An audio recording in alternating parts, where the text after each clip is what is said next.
Horde mode's Cultist Base tests the player with a brand new game mode, and today we're going to break down and discuss every single wave and round. Let's go.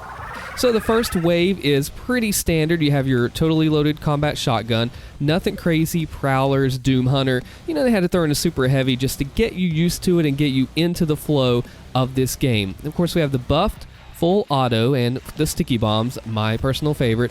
But all in all, this first wave is just to get you acclimated to Horde, and it's really not too crazy. Wave 2 introduces the new bounty demons, or as Hugo has referred to them as high value targets. These are going to be extremely, and I emphasize extremely important for you to do well in this. Now, it seems to be that they're not just randomized, but maybe you can have a couple different choices, like in Reclaimed Earth. We'll get to that here in just a moment. But this wave starts out pretty chill out. You have a few different mission challenges in each different area to do, and you want to make sure you get those for the maximum bonus. So as you can see, we have some bounty demons coming in.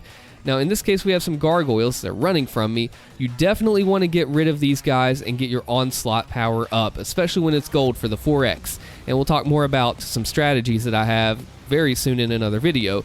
But as you can see, the gargoyles, good introduction to the bounty demons. It just shows you that, hey, this is what it's about. You have to go quickly. Other than that, pretty standard run-of-the-mill wave. And since I did well on this one, I unlocked the bonus wave, and you'll see that I save my onslaught for this wave. We will talk more about strategy soon, but the best thing to do is to use that onslaught when you have a bunch of demons there. But if you just want to go for that completion, you can save it for the heaviest part, because this wave introduces a Cybermancubus, Baron, Bloodmaker, all with the regular shotgun, so you better get those headshots in. So if you grab the onslaught, they do fall pretty quickly, and like I said, this is a bonus round for completing the previous bounty demon challenge and killing them all. Arena 1 in Cultist is not bad at all. It just wants to get you used to Horde mode and some of the new features of it.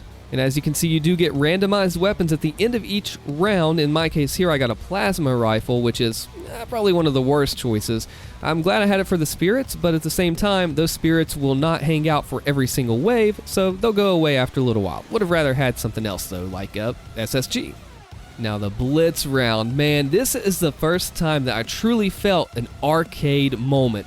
So I'll explain what that is here in just a second. You are tasked with getting 15 Hell Knight kills, and you have about a minute up on the top of the screen. Now don't just stop at 15, you want to get as many as you can and really reap those benefits and bonuses.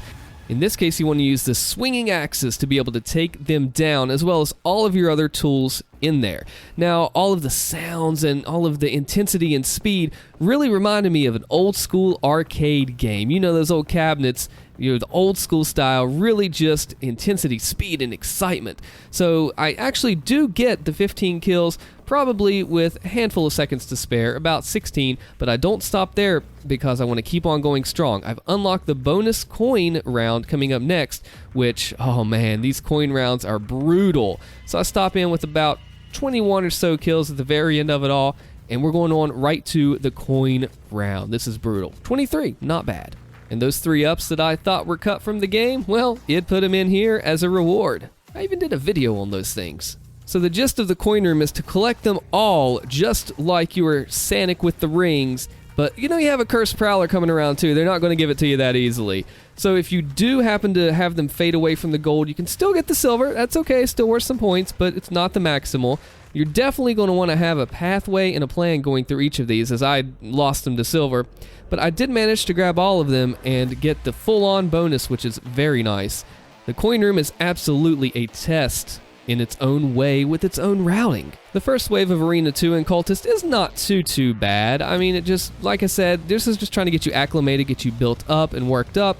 But I say it's not too bad when I actually did lose an extra life in this arena itself because a Dread Knight snuck up on me. Now this one actually does get a little rough as it goes on. It introduces the turrets, which is not too bad, but all in all, wave number 1, nothing big. Wave number 2 is where it gets real because you have more of the bounty demons, and if you really want to maximize your score, these guys are crucial. Like I said, I'll have a Horde guide coming out soon, and it may already be out now if you check the page, if you're watching this a little bit past the release day. So when those bounty demons come in, they're tricky because it's a prowler, and you know those guys are so elusive, right?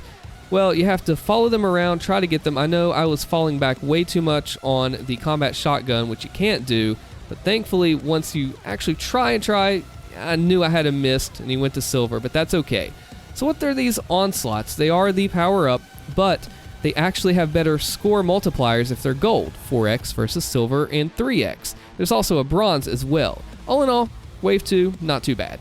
Wave number 3 is where they really come out to play with a bunch of Revenants and Whiplashes, Pain Elemental, Dread Knight. This is when you say, okay, so this is going to be Horde mode right here. It's like I said, I actually did lose a life in this arena, but it isn't the final arena. It's not the last test, but it does amp it up here. I will say, I lost my life. That's unfortunate, but it's not too big of a point loss for losing lives. But you really just have a limited arsenal when you're at this stage, and you have to make the best of it. That's the hardest part of this, I think. At least to get a cool weapon, in my case the super shotgun, which I'm going to need for this next part. Now actually, this is a traversal round, the first one that we see. Now when I say I need the super shotgun, it's not so much here as it is the round to follow. So you grab the coins, you have to go quickly, figuring out the best and optimal pathway. Now there's the 2-up at the very end, but it's a good introductory puzzle. Finish it with about a minute left, so thankfully that worked out. Now this next one, this is going to be a big point section for you. It is the first bonus Blitz round of here. We have the responding quad damage. It's a ton of Cyber Mancubi. You need at least 13 in about a minute or so time frame. The cue balls, everything, all of it responds, but you have to keep at it. This was actually a pretty good challenge because my weapons were very minimal. I should have done some better swapping with the SSG, better use of the cue balls, figuring out the combat puzzle. But all in all, this is a pretty tricky round, but crucial nonetheless. So you remember when I said that the last arena brought you into Horde mode? Well, this just dunks you right on in. This is the bonus level. So as a bonus, you know all of the gloves are off and they are just outright at you. The first wave is not too bad, but there's very something special about waves 2 and 3 leading into 4 that you have to pay attention to. So let's get us into wave number 2. Wave 2 introduces the first bounty demon of the 2 bounty demon waves. Interesting, it's a riot soldier, which makes it really tough to get them in a time that you need to get them. Super sneaky by id. They place them in different areas along the way. Very, very tricky to get in a certain amount of time, and you can tell this is a good one. Of course, Wave 2 and Wave 3 are important. Let's talk about why as I get this silver.